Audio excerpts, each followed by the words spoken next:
Ito na ang magandang balita para sa mga kababayan ko na naghintay na kay Tatay Diggs sa pagbabalik ng Pilipinas. Magugulat kayo sa sinabi ng Head Legal Counsel ni Tatay Diggs dahil makakauwi siya ng Pilipinas before or after the election period. So, ito, maganda to.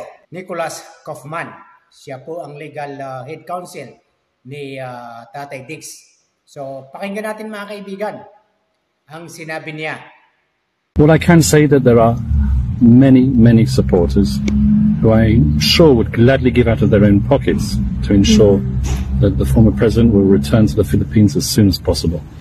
The Vice President was saying a while ago that they will do all means to be able to bring the president back to the Philippines after elections or prior to the elections. Why not? That's his country. What would be that the was where he was legal... born. Why should he not go back? So, I mean, as far as I'm concerned, he's being illegally detained here, and he should go back to the Philippines as soon as possible. so that will be a route to be able to bring him back? You will be filing petitions or appeals to bring him back to the Philippines I think you're prior trying to to the draw me conflict? on the chronology on when I'm intending on introducing an application for interim release. Interim release is part of the course of this institution. In nearly every case, an application for interim release is submitted. I'll file it when I feel it appropriate.